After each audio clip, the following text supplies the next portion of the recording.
Hello friends, हमारे YouTube channel trick TV on में आपका हार्दिक स्वागत है। आज हम और हमारी टीम डिस्ट्रिक्ट पानीपत के गांव कुराना में पहुंची है। आज फिर हम मास्टर कुलदीप सिंह जालदार के पास पहुंचे हैं, जो 2021 में होने वाले पंचायत चुनाव के सरपंच के भावी उम्मीदवार हैं। नमस्कार सर। नमस्कार सर। सर, हमने आपके पिछले कई इंटरव्यू देखे हैं। सर, आपने अपनी फैमिली के बारे में नहीं बताया। सर आप अपनी फैमिली के बारे में कुछ बताना चाहोगे? ऐसा है मैंने थोड़ा सा जिक्र किया था, थोड़ा सा हल्के में 10 सेकंड में बता देता हूँ। हाँ जी सर। मेरे परदादा जो थे उनका नाम श्री नानक राम था ठीक है सर।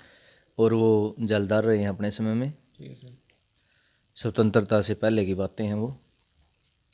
उसके बाद मेरे दो परदादा ही थे, वो भी ठीक है सर। फूलचंद जी, वो नंबरदार बने थे स्वतंत्रता के बाद। ठीक है सर। और उसके बाद जो है मेरे दादा रामदिया, मेरे पिताजी जो है श्री गोपी राम, ये भी नंबरदार रहे हैं। ठीक है सर। और मेरा जो भाई है अब वर्तमान में मिस्टर श्याम सिंह, ठीक है सर। वो अब वर्तमान में जो है नंबरदार है। रही बात मेरी, 2010 में जो है मैं एक्टिंग सरपंच बना था कुछ महीने के लिए। ठीक है सर।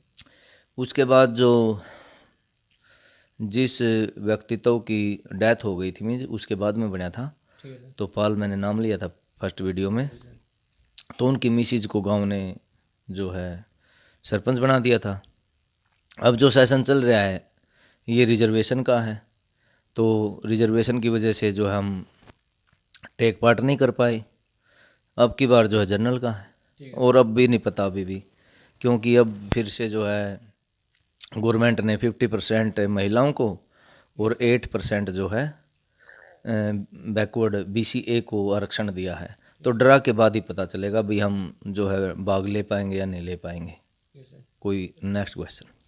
और सर, हमने जैसे कि आपने पिछली वीडियो में बताया कि सर आपने गांव के विकास के कार्य में क्या क्या करवाना है, या जैसे कि और अब इसके अतिरिक्त आप क्या क्या काम और करवाना चाहोगे सर? ना सर,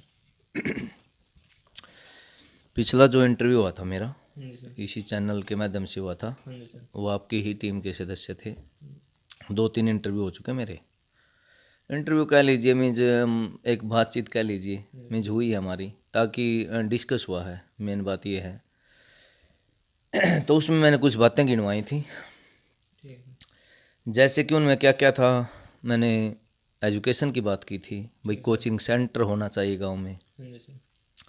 मीन्स ट्यूशन सेंटर, और फ्री में हो, और कंप्यूटर सेंटर होना चाहिए। ठीक है सर। 2 एक बातें ये कही थी। उसके बाद जो है मैंने स्वास्थ्य की बात की थी जी सर। कि भाई वो आज मैं और अच्छे से कहना चाहता हूँ कि भाई हॉस्पिटल भी होना चाहिए एक। है तो क्लिनिक तो हैं गवर्नमेंट की तरफ से, बट एक अच्छा हॉस्पिटल की तो यहाँ रिक्वायरमेंट बनती है। ठीक। इसके अतिरिक्त जो है प्लेग्राउंड की बात की थी मैंने, जी सर। वो और अच्छा बनना चाहिए, स्टेडियम। और इसके अतिरिक्त जो है गलियां हैं, भाई एक साफ़ सफाई तो विशेष है, जी सर। साफ़ सफाई अच्छे से होनी चाहिए। क्योंकि हमने पढ़ा है कि जो महात्मा गांधी जी थे नहीं, जब भी वो किसी स्कूल में जाते थे तो सबसे पहले वो जो शौचालय होता वहाँ जाते थे, वहाँ देखते थे सफाई है या नहीं है। ठीक है सर। तो गांव की सफाई अच्छे से होनी चाहिए। उसके बाद गलियाँ, कहीं ऐसा हो ही नहीं कि भाई कहीं भी जो है दिक्कत हो, सारी गलियाँ अच्छे से बननी चाहिए। फिर लोहे के जाल हैं, जो नालियाँ हैं उनके ऊपर मतलब जहाँ ज़रूरत है लोहे के अच्छे जाल डलवाए जाने चाहिए। ठीक है सर। फिर बात आती है स्ट्रीट लाइट, भाई स्ट्रीट लाइट होनी चाहिए। फिर आते हैं कैमरे, भाई उचित स्थानों पर जी सर। जहाँ ऐसा कि यहाँ अच्छा शूट करेगा तो कैमरेज भी लगने चाहिए। जी सर। ठीक है। और इसके अतिरिक्त जो है क्या होना चाहिए, जैसे कि भाई पार्क पार्क होने चाहिए, व्यायामशाला होनी चाहिए। और एक चीज़ और मैं बताना चाहूँगा, वृद्धाश्रम। ठीक है सर। वैसे तो ऐसी कोई दिक्कत नहीं है गांव में, बुजुर्गों की अच्छी सेवा होती है, ऐसी बात नहीं है कि भाई गांव में कोई दिक्कत में है।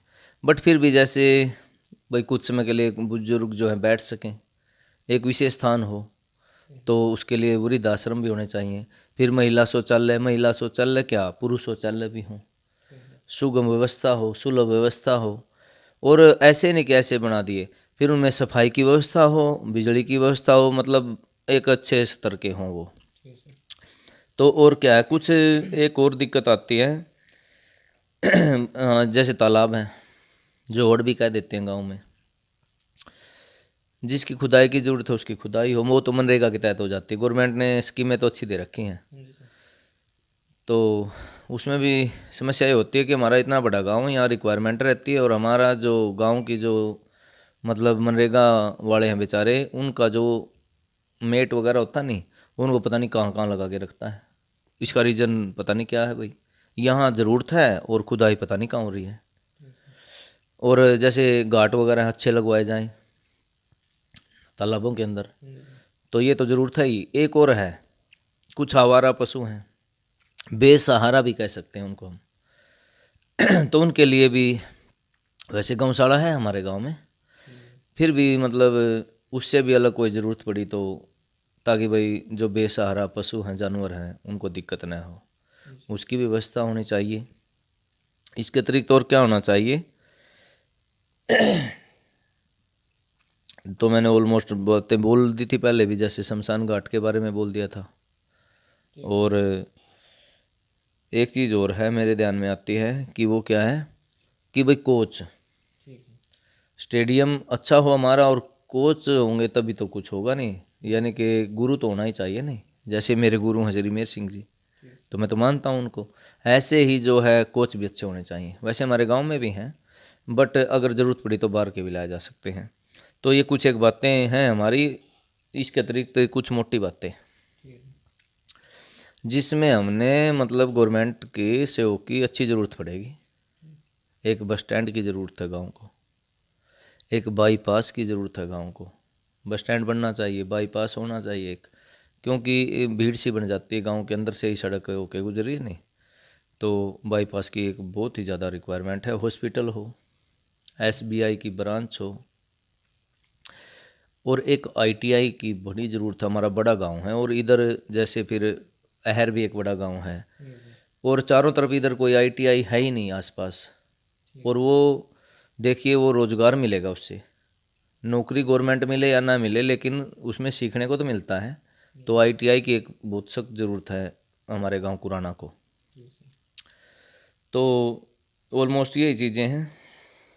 बाकी जैसे पता चलता है, जैसे गांव वाले हैं आपस में चर्चा करेंगे तो और भी जो भी रिक्वायरमेंट होगी पता चलेगा। कुछ तो सरपंच जो है पंचायत के माध्यम से ही कर सकता है, और कुछ ऐसी बातें हैं भाई सरकार के पास कोई मैसेज पहुंचाएगा तभी तो कुछ यहाँ पे आएगा, तभी तो बनाएगी सरकार, तभी तो ग्रांट मिलेंगे। अब उनकी तरफ से सब कुछ बनाया हुआ, परफेक्ट गाँव है कोई भी है इसमें, जब उनको पता ही नहीं है कि यहाँ पर क्या होना चाहिए क्या नहीं होना चाहिए, तो मेरे ख्याल से गवर्नमेंट तो पूरा सहयोग करती है। Next question. और सर हम ये चाहते हैं कि सर कि आपके आने वाले 2021 के चुनाव में और भी होंगे मेरे हमारे आपके साथ कितने कैंडिडेट और सर चुनाव लड़ सकते हैं सर? क्वेश्चन देखिए, ये लोकतंत्र है, डेमोक्रेसी है, और इसमें सबको अधिकार है। डेमोक्रेसी में चुनाव लड़ने का भी अधिकार है, कुछ कंडीशन तो हैं। जैसे कंडीशन क्या है, कंडीशन ये है कि भाई मैट्रिक पास हो एटलीस्ट, और जहाँ तक मेरी बात है मैं तो एमए इन इंग्लिश और बीएड हूँ। कहने का अभिप्राय है जो मैट्रिक पास नहीं हो तो इलेक्शन लड़ नहीं पाएगा नहीं, और योग्यता होनी भी चाहिए। ऐसी बात तो है नहीं, मतलब कोई स्कूल के पीछे से भी नहीं गया तो थोड़ा सा अंतर है, नहीं कर पाएगा। अगर कभी कोई एप्लीकेशन ही लिखनी पड़ेगी, उसको एप्लीकेशन तक नहीं लिखनी आती है, तो क्या वो सरपंच बनने के लायक है?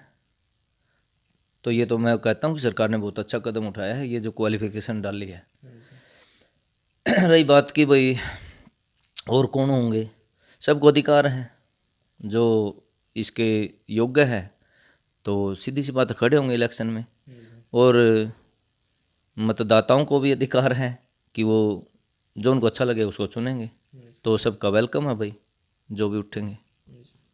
और सर जो ये है ना सर ये हरियाणा में भी बीजेपी सरकार है सर, जी बिल्कुल। और सेंटर में बीजेपी सरकार है सर। आप बीजेपी सरकार के बारे में क्या कहना चाहोगे सर, और दूसरी पार्टियां हैं जो, उनके बारे में भी सर कुछ बताना। जी बिल्कुल। देखिए, भारतीय जनता पार्टी जो है, बीजेपी सरकार है, तो जो देखा जाता है और जो सुना जाता है तो वो बोल देना चाहिए, इसमें कोई, और मैं ऐसे तो डरता भी नहीं हूँ। कई बार क्या होता है कि नो कमेंट्स बोल देते हैं किसी भी बात के ऊपर। जो असली बात है तो हम सीना ठोक के बोलते हैं उसको। जो बीजेपी सरकार है, इसमें दो राय नहीं है कि इसके दौरान मेरे खुद गांव के भी और बाहर का भी पता में बहुत सारे जो हैं, जो लड़के थे वो लगे हैं नौकरी, और ऐसे घरों से लगे हैं कि जिसके बारे में कोई सोच भी नहीं सकता था कि इस परिवार का भी कोई लड़का या लड़की नौकरी लग सकता है। मीन्स टेस्ट क्लियर किए हैं। तो जो आप करप्शन की जो बात होती है ना, तो इसमें मेरे को लगा नहीं। मतलब इसमें जिसने टेस्ट क्लियर किया, मेरा कहने का अभिप्राय है कि गवर्नमेंट अच्छी है। और रही बात सेंटर की, आपने बात की, तो जो मोदी जी हमारे प्राइम मिनिस्टर हैं, दी बेस्ट है, इसमें दो राय नहीं। दूसरी सरकारें जो हैं ऑलमोस्ट ठीक ही हैं सभी, तो उन पर मैं भी कहूँगा कि नो कमेंट्स। और जैसे कि सर आपने अब करप्शन की बात कही है सर, आप करप्शन के बारे में क्या कहना चाहोगे सर। करप्शन शब्द जो है, भ्रष्टाचार जो शब्द है, तो ऐसा है, होना नहीं चाहिए। क्या लेके जाना है, क्यों हम मतलब भ्रष्ट हैं? अगर कोई सर्विस में है, कोई अपनी ड्यूटी कर रहा है, नौकरी में है, तो क्यों वो रिश्वतखोरी के चक्कर में पड़ा हुआ है? मतलब भगवान की जो लाठी होती है वो आवाज़ नहीं करती। हम एक बार खुश हो लेते हैं कि हमने मतलब ये पैसे ले लिए, लेकिन उसकी आत्मा दुखेगी जिससे पैसे लिए। और आत्मा जो गरीब आदमी है उसकी जो आवाज़ है भगवान तक जाती है। तो मैं कहूँगा कि प्लीज़ अपनी ईमानदारी का परिचय दें कभी भी। जो न्याय की बात हो वो न्याय की करें, पैसे लेके ना करें। रही बात, जो मैं थोड़ा सा बताना चाहूँगा आपको, बल्कि मेरा ये कार्ड भी बना हुआ है। ठीक है सर। तो ये है North India anti corruption and crime prevention organization. North India की है ये। मतलब भ्रष्टाचार और जो क्राइम होता है उसके विरोध में आवाज़ उठाती है ये ऑर्गेनाइजेशन। और यशपाल मलिक जी जो इसके प्रेसिडेंट हैं, नॉर्थ इंडिया के जो ये ऑर्गेनाइजेशन है उसके प्रेसिडेंट हैं। और मैं खुद भी जो है ब्लॉक इसराना का प्रेसिडेंट हूँ, एंटी करप्शन ऑर्गेनाइजेशन का। तो मैं तो खुद तो ये बताता हूँ भाई, अगर मुझे ऐसा कहीं नज़र आता है तो मैं तो आवाज़ उठाता ही उठाता हूँ। मुझे पता चल जाता नहीं कि इधर जो है ऐसा कुछ है, रिश्वत लेने की कोशिश है या कोई भी मतलब भ्रष्टाचार की बात है, तो आवाज़ अच्छे से उठाता हूँ। हाँ, कोई नेक्स्ट क्वेश्चन। और सर हमने आमतौर पर लोगों को सुना है कि गांव कुराना वाले लोगों को तपदार कहते हैं सर, ये तपदार क्यों कहते हैं सर इनको। हाँ, आपने भी क्वेश्चन अच्छे सुने हैं वैसे। देखिए, कोई भी नाम जब पढ़ता है तो कुछ तो कारण होता है। तो हमने भी जो है बुज़ुर्गों के पास बैठ के, अपने जो हमारे सीनियर हैं उनके पास बैठ के ये बातें सीखी हैं, सुनी हैं। मैंने भी उठाया था ये क्वेश्चन कि मैंने पूछा था किसी बुज़ुर्ग व्यक्ति से कि भाई ऐसा क्यों है कि तबदार कहलाते हैं हम, क्या कारण है इसका।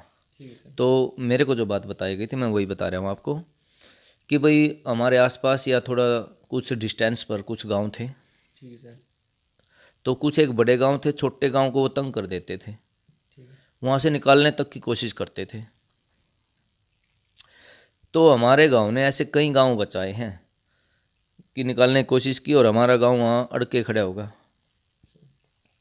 कि पहले कुराना को पार करो फिर उनको तंग करना। तो मतलब वो बचाए हैं और कुछ उनके अतिरिक्त बसाए भी हैं। तो तब गए थे इस चीज़ में हमारे गांव वाले। तो तब से हमारे गांव को जो है तबदार कहा जाता है, हमारे गांव के जो नागरिक हैं। और सर हमने पिछले इंटरव्यू में आपके देखा है कि आपने गंगा टेढ़ी पोपड़ा गांव का जिक्र किया है। और सर आप उस गांव के बारे में क्या कहना चाहोगे सर आप। जी बिल्कुल। जीटी पोपड़ा भी कहते हैं उन दो गांव को। तो गंगटेढ़ी पोपड़ा जो है मैंने जिक्र इसलिए किया था क्योंकि मैंने जैसे ग्रेजुएशन की उसके बाद जो है बीएड की, मीन्स एमए इंग्लिश और बीएड की, तो मैं उधर गंगटेढ़ी पोपड़ा में जो स्कूल है, प्राइवेट स्कूल, तो उसमें वहाँ टीच करने के लिए गया था। मैंने स्टार्टिंग वहीं से ली थी। मेरे रिजल्ट्स भी भगवान की दया से बहुत अच्छे रहे वहाँ पर।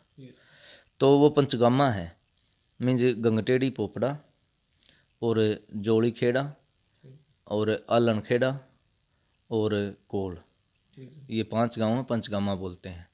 तो मुझे बहुत इज्जत मिली वहाँ पे क्योंकि ईमानदारी से मैंने काम किया और बड़ा ही भाईचारे के साथ मैं वहाँ पे रहा, क्योंकि आलन गांव में मेरे मामा भी हैं। ठीक है सर। तो उधर जो है टूण गोत्र है उनका, इस 5 गांव का गोत्र टूण है। तो बहुत ही आज भी मेरी वहाँ बड़ी इज्जत है और मैं उनकी इज्जत करता हूँ, वो मेरी इज्जत करते हैं। तो इस करके बड़ा जुड़ाव रहा है। और मैं स्कूल का भी नाम लेऊँगा उनका। तो वहाँ पर शहीद Bhagat Singh senior secondary school था। देखिए नाम भी कितना अच्छा था, शहीद भगत सिंह, जिसमें मुझे मौका मिला स्टार्टिंग में पढ़ाने का। SBS उसका शॉर्टकट था, तो वहाँ से मैंने स्टार्टिंग ली थी। वहाँ पर मैंने 2002 टू 2006 तक टीच किया था। तो उनको मैं भुला नहीं सकता, बड़े अच्छे गांव हैं वो, इस करके मैं जिक्र कर देता हूँ। और अब तो एक ब्रांच भी उनकी अलग बन चुकी है। ठीक है सर। और सर हमने गांव में पता चला है कि सर आप एक इंग्लिश के लेक्चरर हैं सर। जी सर और आपका पॉलिटिक्स में आपकी क्या रुचि हुई सर फिर उसके बाद? ऐसा है, मैं PGT इंग्लिश से हूँ। ठीक है सर। स्कूलों में भी काफ़ी लगभग 15-16 साल मैंने टीच किया है। मैंने खुद का कोचिंग सेंटर भी चलाया है, ब्रिलियंट क्वालिटी उसका नाम रखा गया था। काफ़ी अच्छा चला मेरा वो भी। तो फिर रही बात रुचि की, जैसे मैंने ग्रेजुएशन की, तो ग्रेजुएशन के दौरान मीन्स BA में मेरे जो सब्जेक्ट थे वो इकोनॉमिक्स और pol science means political science भी रहे हैं। ठीक है, हिंदी इंग्लिश तो होती ही है। तो रुचि तो वहाँ से भी होगी क्योंकि मैं पॉलिटिकल साइंस भी लिए हुए था, लेकिन वहीं से सिर्फ सब्जेक्ट से नहीं होती। मैंने जैसे ही टीच करना शुरू किया तो वहाँ पर मैं बोलता था स्टेज पे, मेरा इंटरेस्ट था कि मैं बोलूँ, मैं बोलता था। उसके बाद आराम आराम से मैं जो है मंच संचालक भी बना गया। जो उच्च अधिकारी आते हमारे गांव के भी, IAS और IPS जब भी हमारे गांव में आते तो स्टेज पर मंच पर मैं होता था।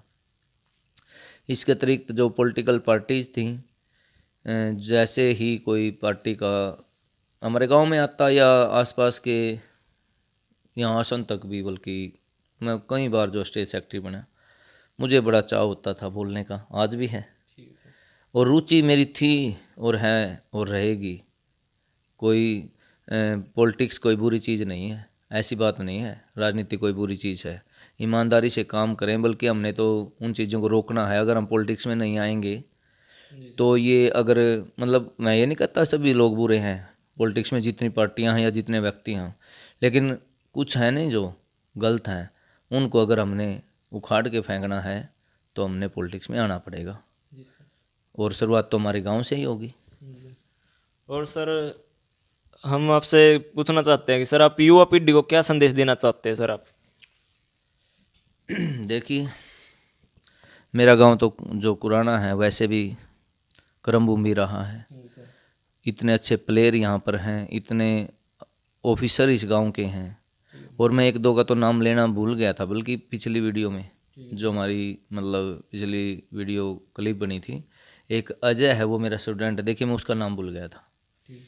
वो 3 स्टार है, 3 स्टार मिले हुए हैं उसको। वो DSP स्तर का मतलब लड़का ही कहूँगा मैं, आपकी एज का है वो, आपसे थोड़ा ही बड़ा होगा, आप जितना लगता है। मेरा स्टूडेंट रहा वो मतलब 3 स्टार की जो है वर्दी डालता है। और 1-2 और लड़का है ऐसे ही। तो इतनी अच्छी भूमि, इतना अच्छा हमारा गांव है, अच्छे तो हैं ही। आगे के लिए भी मैं यही संदेश दूंगा, यही मैसेज होगा मेरा। पहले भी कहा था मैंने, एक तो नशे से बिल्कुल दूर रहे। कहते नहीं कि नशा करो न वार करो, करना अगर तो प्यार करो। तो ये प्यार का मतलब ये नहीं होता कि पता नहीं क्या उठपटांग बात है ये, इसका मतलब है प्यार प्रेम से रहें, भाईचारे से रहें। और मीन्स ये है कि भाई शिक्षा हासिल करें, और भाई बुजुर्गों के पास बैठे, मैंने पहले भी बोला था, उनसे सुने कुछ, हमें बहुत कुछ सीखने को मिलेगा। और जो लड़कियां हैं उनको भी मैं बोलना चाहूँगा कि आप जितनी एजुकेशन लेनी है ले लीजिए, पढ़िए आप, खेलना खेलिए आप, खुल के रहिए आप, बट कोई मिस्टेक ब्लंडर मिस्टेक मत कीजिए। और ये माँ बाप को भी चाहिए कि बच्चों में संस्कार डालें। बच्चे को ज़्यादा हमने कुएं का मेंढक नहीं बनाना है, लड़का हो या लड़की, कुएं का मेंढक नहीं बनाना उसको कि ना भाई आपने चार दीवारी के अंदर ही रहना। नो, फ्रीडम भी तो चाहिए, बट उसको समझाइए, उसको एजुकेशन जितने वो लेना चाहता है या लेना चाहती है नहीं वो लड़की, उसको लेने दीजिए, लेकिन उसको समझा दीजिए। और बच्चों को भी चाहिए भाई समझ के, सोच समझ के आप कदम उठाएं। और बल्कि कोई और भी है नहीं जो नशे का आदी है, उसको रोकें आप। और बाहर का भी कोई उग्रवाद फैलाए नहीं, ऐसे उठपटांग हरकतें करे, उसको रोको ना आप, खुद रोको। एक एक बूंद से ही सागर बढ़ता है, और एक व्यक्ति से ही जो है अनेक व्यक्ति लगेंगे। अगर कोई नहीं बोलेगा, नहीं भ्रष्टाचार के खिलाफ कोई नहीं बोलेगा, तो भाई किसी को तो बोलना पड़ेगा। हाथ से हाथ मिलेंगे तभी तो बढ़ेंगे। ऐसे ही भाई अगर कोई मान लीजिए ऊटपटांग हरकतें करता है, कोई बाहर का आके, कोई भी नहीं बोलता उसको। मैंने पहले भी कहा था, पटाखे लगाते हैं कुछ बुल्ट से, बाहर के लड़के आते हैं, नाम भी नहीं लूँगा आज मैं किसी गांव का, जब मैंने बाहर के ही कह दिया, आते हैं और वो मतलब जहाँ बस स्टॉप होता है वहाँ से स्टार्ट करते हैं और गांव के चारों तरफ अगर पटाखे मारते हैं। ये ज़रूरी नहीं कि पुराना की बात चल रही है, किसी भी गांव में ऐसा हो सकता है और होता है। अगर उनको कोई भी नहीं टोकता तो लगाएंगे भाई। अरे टोको उनको, अगर आपसे नहीं रुक रहे तो आप कॉल करो, पकड़ो उनको और कॉल करो। और गवर्नमेंट किस लिए है, पुलिस किस लिए है, तो पूरा रुकावट पड़ेगी, ऐसा होगा नहीं फिर आगे। तो मेरे विचारों को आप समझ गए होंगे। तो इसी संदेश के साथ धन्यवाद। ठीक है सर, आपसे मिलकर बहुत ही अच्छा लगा सर हमने, और आपने बिल्कुल अच्छे से क्वेश्चन के आंसर दिए sir. Thank you sir. Thank you, best of luck.